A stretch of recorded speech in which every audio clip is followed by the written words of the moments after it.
Hello दोस्तों, नमस्कार। आपका अपना यूट्यूब चैनल क्लासिकल मैथ्स में स्वागत है। तो दोस्तों, जैसा कि हम पहले चैप्टर में एक्सरसाइज 1.1 में एचसीएफ निकालना सीख गए थे किस विधि से, ये a बराबर बी क्यू प्लस आर, जिसे हम लोग कहते थे यूक्लिड विभाजन, जहां पे आर कंडीशन में रहता था वेयर WHER, वेयर आर जो है वो क्या होगा, 0 से 12 या बराबर और b से क्या होना चाहिए, छोटा। इस विधि से हम एचसीएफ निकालना सीख गए थे दोस्तों। लेकिन आज के क्लास में हमें देखना है एक्सरसाइज 1.2 के लिए हमें गुणनखंड विधि से कैसे बनाएंगे। गुणनखंड विधि से एचसीएफ और एलसीएम कैसे निकालेंगे, विधि से एचसीएफ एंड एलसीएम इज बराबर व्हाट, मतलब इसे कैसे बनाएंगे। तो दोस्तों, जैसा कि हम जानते हैं गुणनखंड कहते किसको है, तो गुना के रूप में जिसे हम खंडित कर दे, गुना के रूप में जिसे हम तोड़े, उसे हम क्या कहते हैं, गुणनखंड। तो हम यहाँ देखते हैं कि 196 का गुणनखंड कितना होगा। तो इसे हम क्या करते हैं, ये जस्ट एज लाइक ए लघुत्तम की तरह है दोस्तों, जैसा कि हम पहले से बनाते आ रहे हैं। लघुत्तम कैसे बनाते हैं, ठीक उसी तरह से हम यहाँ बनाएंगे। लेकिन लघुत्तम में यहाँ ढेर सारा टर्म रहता था, 2, 4, 5, 6 आदि बहुत सारे टर्म रहते थे, लेकिन यहाँ पे बस एक ही टर्म रहेगा और उसे हमें तोड़ना है। तो चलिए दोस्तों, हम इसे 2 से लगाते हैं। तो कितना हो गया, 2 9 18 और 2 8 16, यानी कि 98 दूना 96, 196 का आधा कितना हो गया दोस्तों, 98। फिर हम इसे 2 से लगाएंगे, 2 चौका 8 और 2 9 18। अब 49 देख रहे हैं दोस्तों कितना से कटेगा, तो 49 3 से कटेगा या नहीं कटेगा, नहीं कटेगा। 4 से भी नहीं कटेगा, 5 से भी नहीं कटेगा, 6 से, यानी कि सीधे सीधे 7 से कटेगा दोस्तों, यानी कि 7 7 49। तो फाइनली इसे हम क्या लिख देते हैं दोस्तों,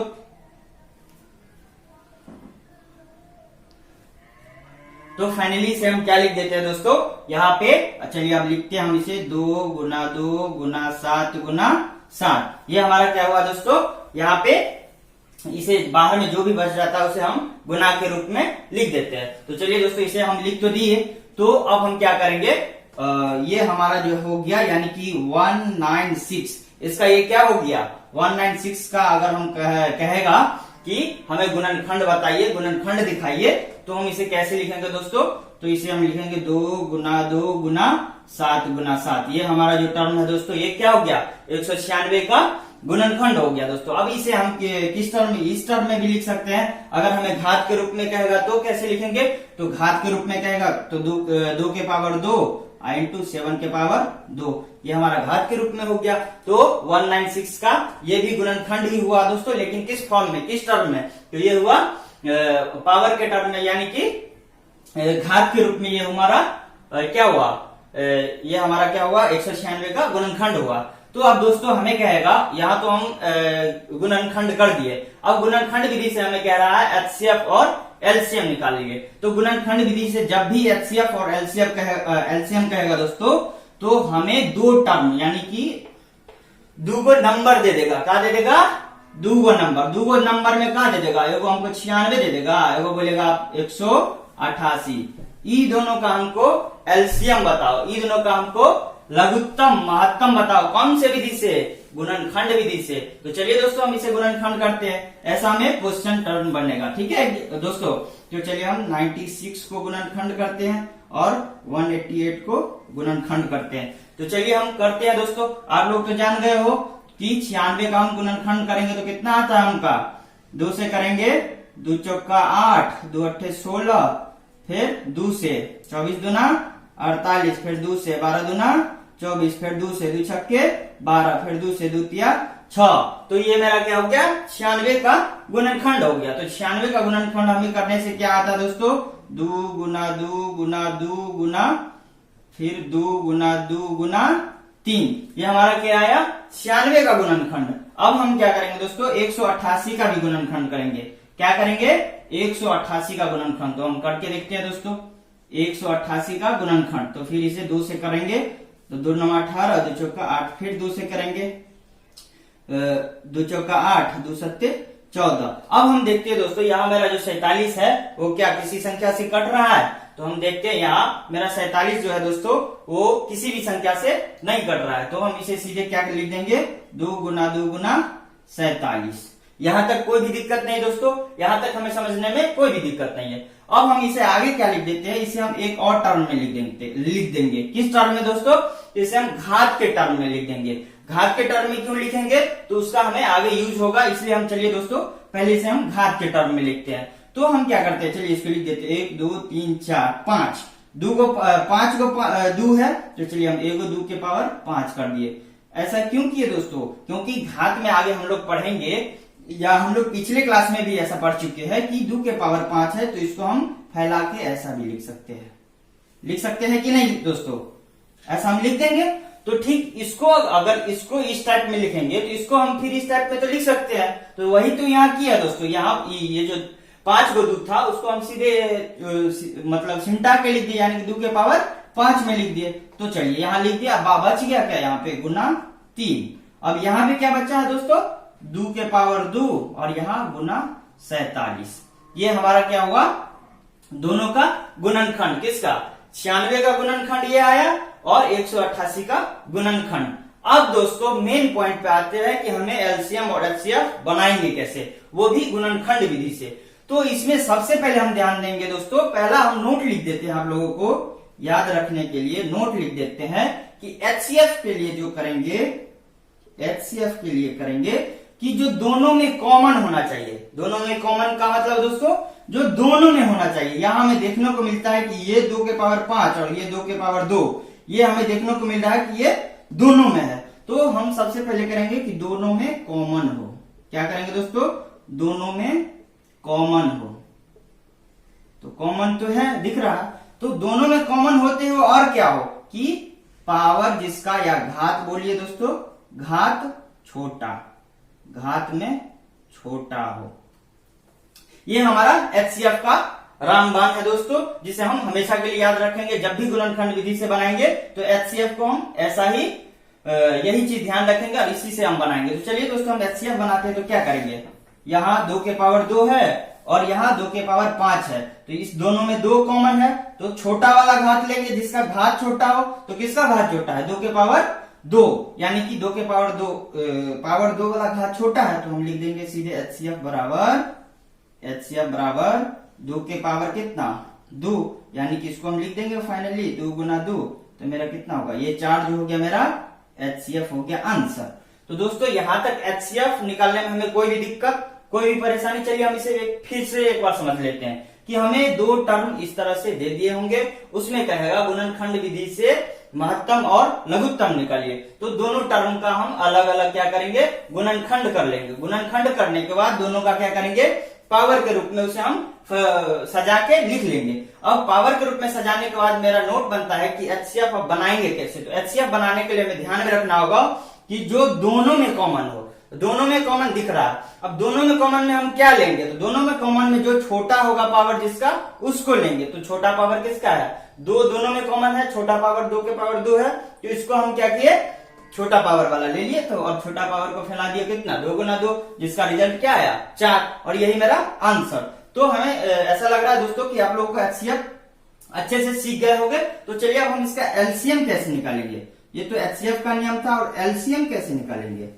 तो एलसीएम निकालने का नोट भी बनता है दोस्तों, इसे भी हम याद रखेंगे कि जो दोनों में कॉमन था उसका पावर ज्यादा हो। यहाँ पे महत्तम में क्या था कि जो दोनों में कॉमन हो उसका पावर कम, और यहाँ जो दोनों में कॉमन हो लेकिन उसका पावर ज्यादा।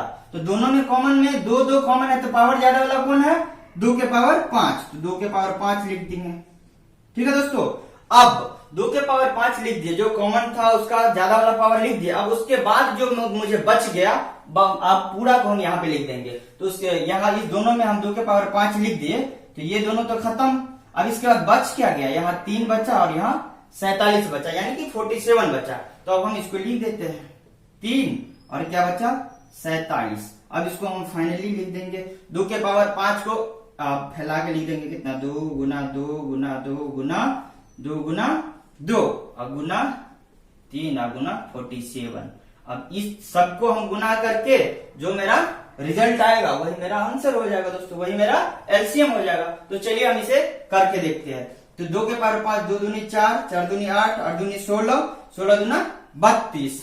तो तो यहाँ आया कितना 32 और 47 तिया कितना आया दोस्तों 7 तिया 21 7 तिया 21 और 4 तिया 12 दू 14 यानी कि 141 को आप 32 से गुना कर देंगे तो 2 1 2 4 2 8 और कितना 2 1 2 फिर 3 1 3 4 तिया 12 3 1 3 1 4 तो 2 8 3 11 2 2 4 1 5 और यहाँ 4 यानी कि 45 12 4 5 1 2 जो होगा वो मेरा फाइनल आंसर होगा। तो दोस्तों अब हम एचसीएफ के बारे में तो अच्छे से जान गए। अब हमारा एलसीएम कैसे निकालेंगे, तो एलसीएम के लिए जो बड़ा होगा घात और दोनों में कॉमन जो बड़ा घात होगा उसको लिख देंगे, आप जो बच जाएगा उस साढ़े को गुना के टर्म में लिख देंगे और फाइनल सबको क्या कर देंगे गुना करके यहाँ लिख देंगे, वो मेरा क्या हो जाएगा एलसीएम हो जाएगा। तो दोस्तों जैसा कि पहले वाले क्वेश्चन में हम 2 टर्म में अगर गुणनखंड देगा तब तो हम आसानी से सीख गए दोस्तों। अब हमें थोड़ा सा क्वेश्चन में ट्विस्ट कर देगा कि अगर हमें 3 टर्म दे देगा तब हम एलसीएम और एचसीएफ कैसे निकालेंगे। तो दोस्तों घबराइए नहीं, आप बिल्कुल मेरे चैनल पे आराम से देखिए। तो अब हमें क्वेश्चन दे देगा कि 6, 72 और 120 का आप गुणनखंड विधि से एचसीएफ और एलसीएम निकाल ले, तो हम कैसे निकालेंगे। तो दोस्तों अभी तक तो हम 2 टर्म का एलसीएम निकालना सीख गए थे, अब 3 टर्म देगा तो हम कैसे एलसीएम निकालेंगे। तो तरीका वही है, आइडिया भी वही है, सब कुछ सेम है दोस्तों। बस हमें थोड़ा सा ध्यान देना है कि जैसे वहां 2 टर्म का एलसीएम अलग अलग निकालते थे, यानी कि गुणनखंड निकालते थे, अब यहाँ 3 टर्म का निकालना पड़ेगा। तो यहाँ 6 का निकालेंगे, फिर 72 का निकालेंगे और फिर कितना 120 का निकालेंगे। कितना कितना दोस्तों 6, 72 और 120 का निकालेंगे। तो चलिए हम 6 का करते हैं, तो कितना 2 तिया 6, ये मेरा गुणनखंड हुआ 6 का। अब 72 का 2 दूनी 4 दूना 2 दूनी 4 दूना 8 त्रिक 24 तिया 72, ये मेरा क्या हुआ दोस्तों 72 का गुणनखंड हुआ। दोस्तों आप खुद से भी कर सकते हो, ऐसे 72 करके आप खुद से भी कर सकते हो। तो दोस्तों अब 120 का हम कैसे निकालेंगे, तो चलिए दोस्तों हम 120 का निकाल के देखते हैं। तो 120 के लिए हम क्या करेंगे, पहले 2 से लगाएंगे तो 60 दूना 120, फिर 2 से लगाएंगे 30 दूना 60, फिर 2 से लगाएंगे 15 दूना 30, फिर 3 से लगाएंगे 3 पंचे 15। तो हमें क्या आया दोस्तों यहाँ पे 2 2 2 3 5 कितना 120 का आया। तो हम लिखेंगे यहाँ 2 2 2 3 5। अब हम क्या करते दोस्तों, यहां तक तो हम ये जान गए कि आपको यहां तक थोड़ा भी प्रॉब्लम नहीं है। अब इससे आगे हम क्या करते थे, इससे आगे हम किए थे दोस्तों कि इसको हम पावर के टर्म में लिखते थे। किसके टर्म में, पावर के टर्म में। तो ये हमारा तो पावर के टर्म में है ही, कुछ नहीं पावर तो 1, कुछ नहीं तो 1। अब इसमें हम क्या करेंगे दोस्तों कि इसको हम लिख देते हैं, यानी कि 2 के पावर 3 और यहाँ गुना 3 के पावर 2, ऐसा हम लिख सकते हैं। जी हाँ दोस्तों ऐसा लिख सकते हैं, क्यों नहीं लिखेंगे। अब हम क्या करेंगे, इसे भी हम पावर के टर्म में लिख देते हैं। तो 2 के पावर 3 और गुना 3 के पावर 1 और गुना 5 के पावर 1, ये हमें पावर के टर्म में हो गया।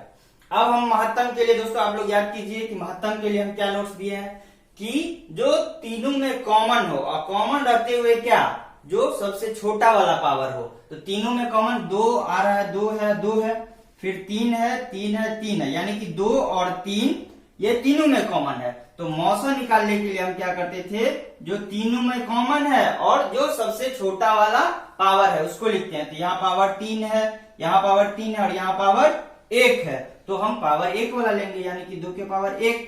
अब फिर क्या कॉमन है, 3 भी कॉमन है दोस्तों। तो 3 में भी यहाँ पावर 2 है, यहाँ 1 है और 1 है, तो छोटा पावर कौन हुआ 3 के पावर 1, यानी कि पावर 1 वाला छोटा हुआ। तो हम यहाँ गुना में 3 के पावर 1। अब इसे हम क्या कर देंगे, फाइनली सॉल्व करेंगे। तो 2 गुना 3 जो मुझे क्या आता है 3 दूना 6, ये मेरा हो गया आंसर दोस्तों। तो ये मेरा मौसा निकल गया कितना 6। अब इसका लॉसा निकालेंगे कैसे, यानी कि एलसीएम कैसे निकालेंगे। तो एलसीएम निकालने के लिए हम क्या करते हैं दोस्तों कि हमने नोट्स दिया हुआ है, हमने बताया हुआ दोस्तों कि जो तीनों में कॉमन होगा उसका बड़ा वाला पावर लेंगे और उसके बाद जो बच जाएगा उस सबको गुना कर देंगे। तो तीनों में कॉमन क्या है 2 3 है, तो 2 3 में बड़ा वाला पावर क्या है, तो 2 के पावर 3, 2 के पावर 3 और फिर 3 वाला में कौन सा बड़ा है 3 के पावर 2। अब बच क्या गया है इसमें तो कुछ नहीं बचा, इसमें भी कुछ नहीं, इसमें बच गया है दोस्तों 5, तो बच गया 5। अब इसे हम फाइनली क्या लिखेंगे कि 2 गुना 2 गुना 2 गुना 3 गुना 3 गुना 5। अब इसे हम क्या करेंगे, सॉल्व करेंगे। तो कैसे करेंगे, 2 दूनी 4, 4 दूनी 8, 8 3 24, 5 3 15, यानी कि 24 को 15 से हम गुना करेंगे। तो चलिए दोस्तों करते हैं। 15 चौका 60 हासिल 6, 15 दुना 30 और 6 36, यानी कि हमें क्या आता है दोस्तों 360, जो मेरा एलसीएम का आंसर। तो दोस्तों आप लोग समझ गए होंगे, बहुत अच्छे से समझ गए होंगे कि अगर हमें चाहे 2 टर्म दे या हमें 3 टर्म दे, हम आसानी से एलसीएम और एचसीएफ निकाल सकते हैं गुणनखंड विधि से। दोस्तों अगर इससे भारी भी क्वेश्चन मिलता है तो आप बनाइए, सॉल्व कीजिए किसी भी बुक से।